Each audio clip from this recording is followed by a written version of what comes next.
Betrayal at the Peace to Believe Peace Hall was silent. Representatives from across the galaxy sat at a long, glowing table. Flags of many worlds floated in the air above them. In the center sat the human ambassador, a calm and strong-looking man named Commander Roll. He smiled politely. He believed the war was finally over. The room was full of hope, fake hope. The aliens on the other side of the table had already made their decision. They just hadn't told Earth yet. Behind their smiles were sharp plans. For months, the war had burned across star systems. Earth had lost millions, so had the others. That's why this peace meeting had been called on the neutral world of Halorna Colt, Silver Planet, where no side had weapons. Or so they thought. We are honored to sign this peace, said Roll, standing. He placed a data crystal on the table. It glowed bright blue. That was Earth's final agreement, a call for peace, trade, and mutual defense. But then something strange happened. The alien leader from the Uckler race, a tall, thin being with greenish skin, stood up but didn't smile back. I'm sorry, Commander, the Uckler said coldly. We won't be signing peace. The room froze.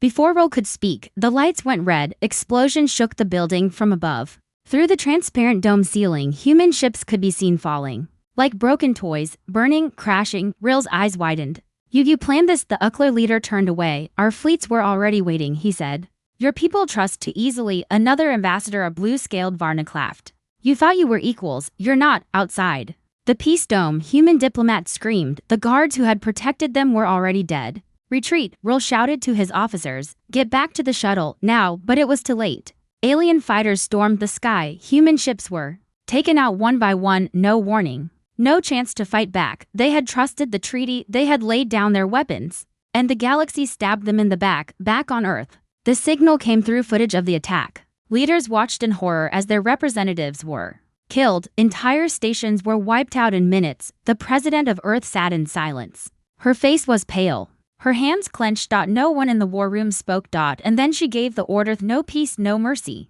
Strip them of everything. A week later, in a hidden base near Jupiter, humanity's darkest response began. A general looked over a map of star systems. The red ones had betrayed them. Every red dot would now be erased. They asked for peace. He said, we gave it. They chose war. Now, Earth's true strength would rise. Not just ships, not just weapons, but strategy, fury, and a promise. We will take from them what they tried to take from us: everything. Asters, the shattered council war room under the Atlantic, was filled with silence. Earth's High Council sat around a black table made of solid carbon steel. Screens behind them showed the peace dome in flames. Each face was pale, angry, and silent. Only 10 members remained. The rest were killed in the betrayal on Hal or in. No one wanted to speak.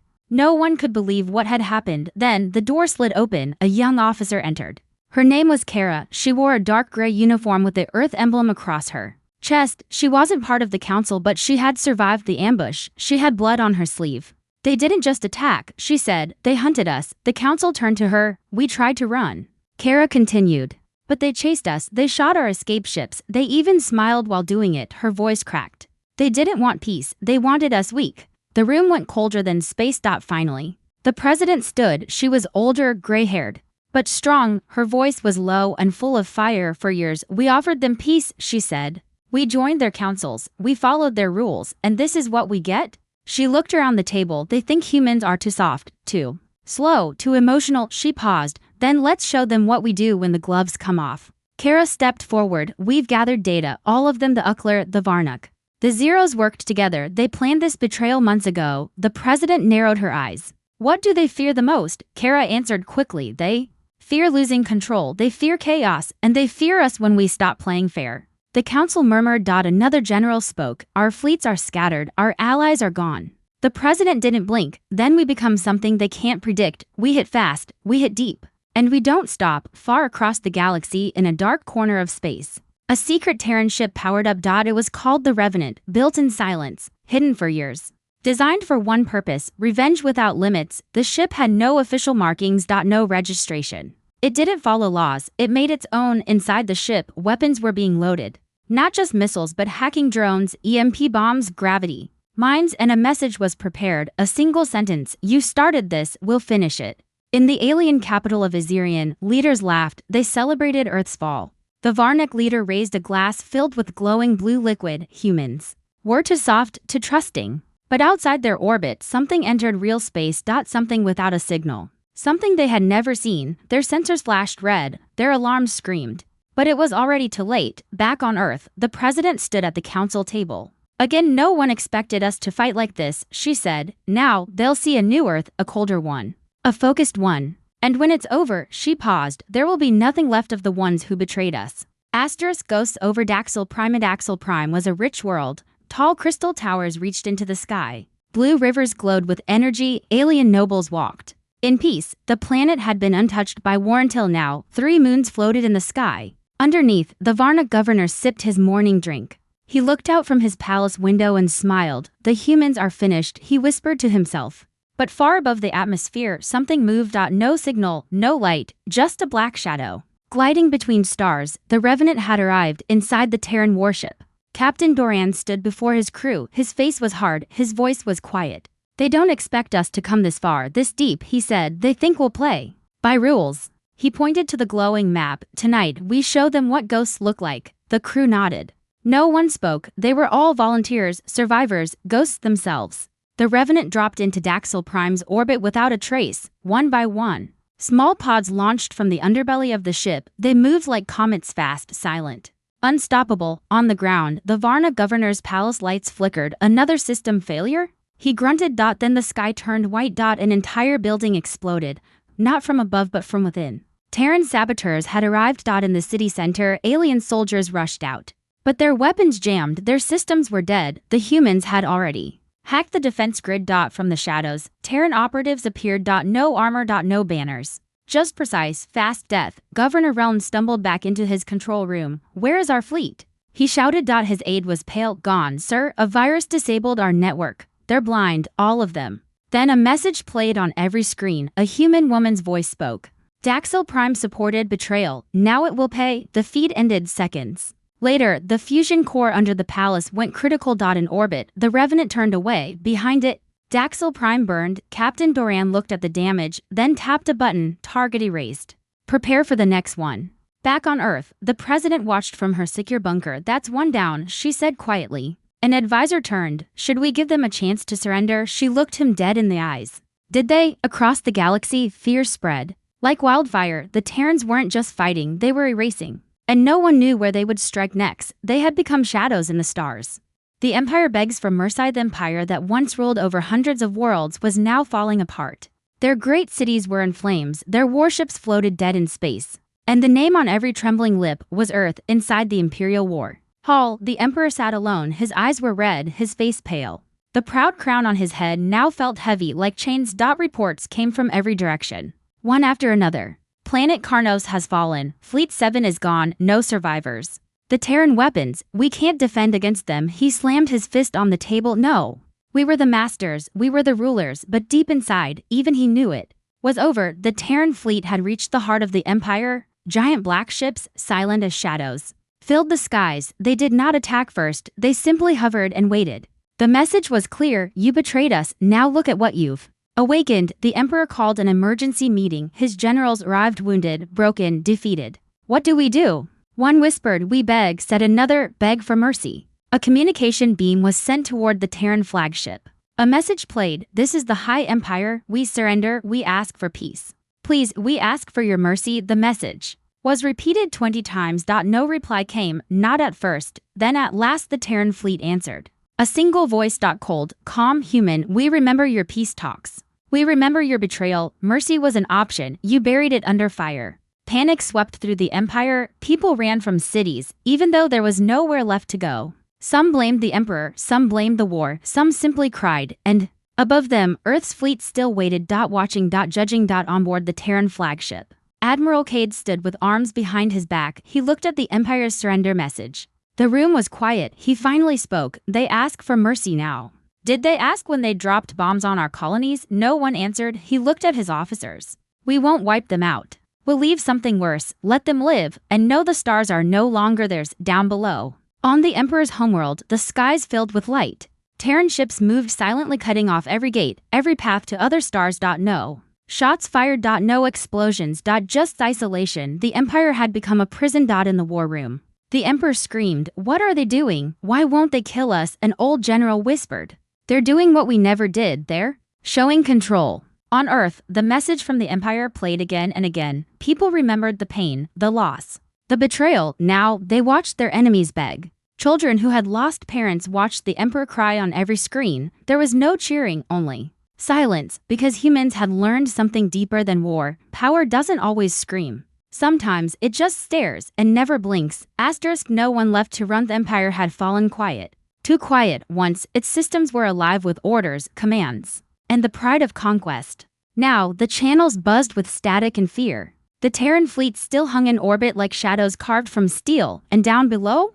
There was nowhere left to hide. In a small mountain city, General Torva, leader once known for crushing Earth's outer colony, sat alone in a bunker. His officers were gone, his troops had fled. The mighty empire he had served for decades had disappeared like smoke. He watched the sky from a cracked window. Human ships, dark, sharp, massive, floated like gods watching insects. He whispered to himself, "We thought they were weak." Then he closed his eyes and whispered again, "We were the weak ones." Across the empire's outer colonies, riots broke out. Without leadership, fear took over. People begged for mercy, for food, for rescue, but Earth was not coming down to save anyone. This was punishment. Total isolation. In one command center, a group of young cadets found an old escape vessel. They hoped to run, maybe flee to the edges of the galaxy where Terran ships wouldn't find them. They launched the ship. It flew less than a minute before Terran AI locked onto it. A single pulse beam disabled the engines. No damage, just a clear message: there is no escape. The former emperor, stripped of power, sat inside a stone cell once used for rebels. Now, he was the prisoner. He hadn't heard a voice in 3 days. Only one small screen remained in his dark cell. It flickered. Then a Terran soldier's face appeared. Not a leader, not a politician, just a soldier. She said nothing, she only looked into the camera with eyes that held fury and silence. Then the screen shut off. Back on Earth, leaders gathered. Some wanted to rebuild alliances, others wanted to erase the empire completely. But the council made a decision. A message would go out to the galaxy: we will not kill those who betrayed us. We will not burn every planet they held, but we will remember. They are cut off from the stars, until the stars themselves ask us to forgive them. In schools, human children learned about the betrayal. In spaceports, Earth's flags flew higher than ever, and on every world once ruled by the empire, Terran drones floated high in the sky, moving, always watching. Their lights never turned off. People across the galaxy spoke in whispers now: don't cross Earth. Don't test the Death Worlders. Don't betray the ones who never stop coming. The humans had no need to chase anyone anymore because there was no one left to run. The memory that burns forever years passed, but the memory of Earth's answer to betrayal never faded. Children born after the war asked their elders, "Why don't we visit the Empire's worlds? Why do they live alone in the dark?" The answer was always the same: because they chose to betray us, and Earth never forgets. On the former Empire capital, cities still stood, but they were quiet. Once music echoed in the streets, crowds cheered for their leaders, and war parades filled the skies. Now only Terran drones floated in silence, always watching, always present, reminding everyone of the day humanity changed everything. The Terran Council sent no armies, no weapons, no voice, only one thing: a simple monument built in the ruins of the old Imperial Senate. It said only 3 words: we remember everything. Some in the galaxy tried to rise after the war. They whispered among stars, Earth won't strike again. They showed mercy. But when a small pirate faction kidnapped a human relief crew, the reply was instant. One Terran warship hold, dusty, silent, dropped from FTL like a ghost. One city turned to ash. The galaxy understood the message. Earth's silence is not weakness, it is warning. In secret, a few surviving Empire scientists tried to build weapons. Not to fight, but to protect themselves, just in case Earth came back. One day, a Terran signal reached them. It said, "We see you." They shut everything down that same night. Meanwhile, on Earth, life had returned to peace. Humans farmed new lands, they explored new star systems. But they never trusted again, not fully, because betrayal left scars that could never be healed. One child, born on Mars, found an old recording of her grandmother. It was a message left during the war: "If you're watching this, know that we were hurt, deeply. But we rose. We were betrayed, but we did not fall. We answered. The stars will remember our answer forever." In alien history books, Earth's retaliation was called the Quiet Judgment. No battle was louder. No revenge was colder. The girl from Mars looked at the stars and whispered to herself, "Let them never forget what happens when you betray a human heart.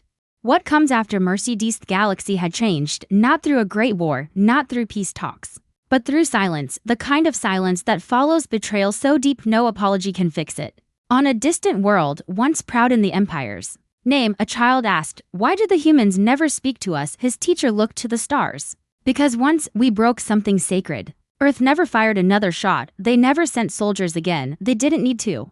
Their power lived in fear, memory, and the promise that if they were ever betrayed again, there would be no second warning. A summit was called a neutral space alien. Leaders begged for a new start with Earth. They sent gifts. Words. Tears. But Earth never showed up. Instead, only a message played across the room. A calm Terran voice said, "You had your chance. You chose to stab us at the table of peace. Now, you eat alone." Across abandoned outposts and broken palaces, a new symbol began to appear etched by unknown hands, a circle of stars with Earth's flag in the center and a single word beneath. Untouchable. In the shadows, some whispered that Earth had become cold, too cold. But others knew the truth. Earth still had heart, it still had hope. But now, it gave that only to those who never turned their backs on a newly terraformed world. Far from the scars of war, a human colony helped rebuild an alien village. A young alien girl looked up at her human friend and asked, "Why are you helping us?" He smiled and replied, "Because you never raised your hand against us.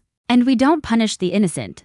The galaxy realized something they had once mocked: kindness is Earth's choice. But wrath is its answer when that kindness is betrayed. In the end, humanity didn't just win a war. They redefined what it meant to be feared and respected, because when mercy dies, what comes next is not destruction, it's a silence so deep it echoes forever in the stars.